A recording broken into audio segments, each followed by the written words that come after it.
नमस्कार दोस्तों, आप देख रहे हैं जागरण जोश और मैं हूं आपके साथ सिमरन राजपाल। आज हम बात कर रहे हैं सम्राट चौधरी की, जो वर्तमान में बिहार बीजेपी के सबसे बड़े नेताओं में से एक हैं और स्टेट के उप मुख्यमंत्री यानी कि डिप्टी चीफ मिनिस्टर हैं। 56 वर्ष के सम्राट चौधरी का राजनीतिक सफर जितना लंबा रहा है, उतना ही विवादास्पद भी रहा है। ये एक ऐसा सफर है जहां पिता की विरासत, अंडरएज मंत्री बनने का विवाद और पार्टी बदलने की कहानी सब कुछ जानेंगे। आइए उनके राजनीतिक जीवन, शिक्षा, संपत्ति और उन पर लगे गए आपराधिक आरोपों का पूरा इतिहास समझते हैं।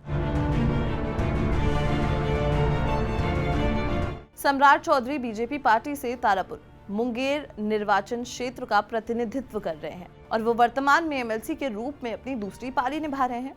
अगर उनकी शिक्षा की बात करें तो उनकी औपचारिक शिक्षा डॉक्टरेट यानी कि डॉक्टर ऑफ एलआईटी की है, जो उन्होंने पीएफसी कामराज यूनिवर्सिटी से प्राप्त की है। व्यवसाय की अगर बात करें तो उनका पेशा सोशल सर्विस है, जबकि उनकी पत्नी पेशे से एडवोकेट है। कुल संपत्ति यानी कि जो उनके टोटल एसेट्स हैं, उनके कुल चल और अचल संपत्ति का मूल्य 11 करोड़ से अधिक है। खास बात यह है कि उन पर कोई भी लायबिलिटीज नहीं है। अगर उनकी इनकम की बात करें तो वर्तमान वर्ष में उनकी घोषित आय लगभग 17 लाख प्लस है, जबकि उनकी पत्नी की आय 12 लाख प्लस दर्ज है।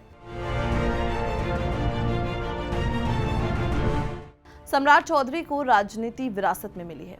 पिता की पहचान, उनके पिता शकुनी चौधरी समता पार्टी के संस्थापक सदस्य थे, जिन्होंने 7 बार विधायक और सांसद के रूप में चुनाव जीता। माता का योगदान, उनकी माता पार्वती देवी भी तारापुर से विधायक रह चुकी हैं। स्वयं का रिकॉर्ड, सम्राट चौधरी स्वयं 2 विधानसभा चुनाव सन 2000 और 2010 जीत चुके हैं, जबकि 2 बार 2005 और 2015 उन्हें हार का सामना करना पड़ा।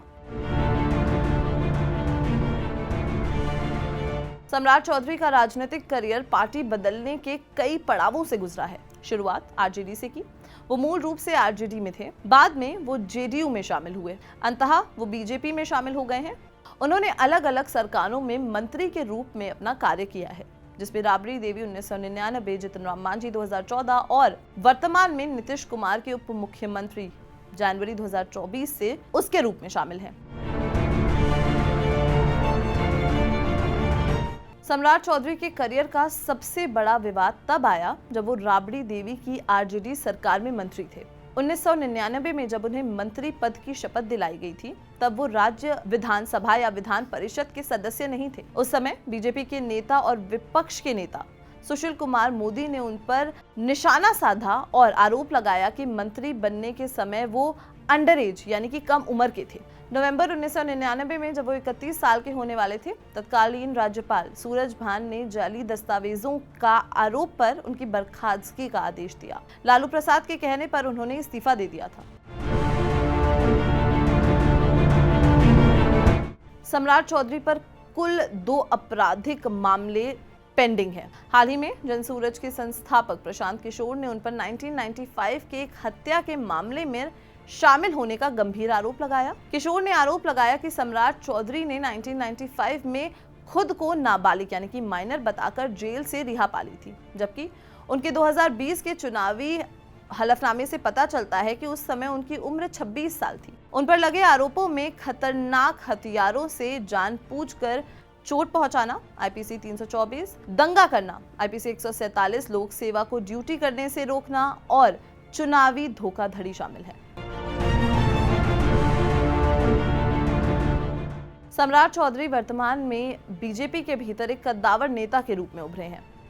एमएलसी और डिप्टी सीएम, वो बीजेपी में एमएलसी के रूप में अपनी दूसरी पारी निभा रहे हैं और जनवरी 2024 से बिहार के उप मुख्यमंत्री हैं। बीजेपी ने उन्हें कोयरी समुदाय के नेता के रूप में बढ़ावा दिया है। बिहार की राजनीति में कुमी यानी कि नीतीश कुमार का समुदाय और कोयरी यानी कि लव कुश समीकरण माना जाता है। नीतीश कुमार और सम्राट चौधरी के बीच वर्तमान में सत्ता के गलियारों में तालमेल देखने को मिलता है। आरजेडी से जेडीयू और बीजेपी तक का उनका सफर बिहार की ऐतिहासिक गठबंधन राजनीति और महत्वाकांक्षा का एक बहुत बड़ा उदाहरण है। सम्राट चौधरी की जर्नी पर आपका क्या कहना है, हमें कमेंट सेक्शन में जरूर बताएं और अगर ये वीडियो पसंद आए तो इसे लाइक और शेयर करना बिल्कुल भी ना भूलें और देखते रहें जागरण जोश।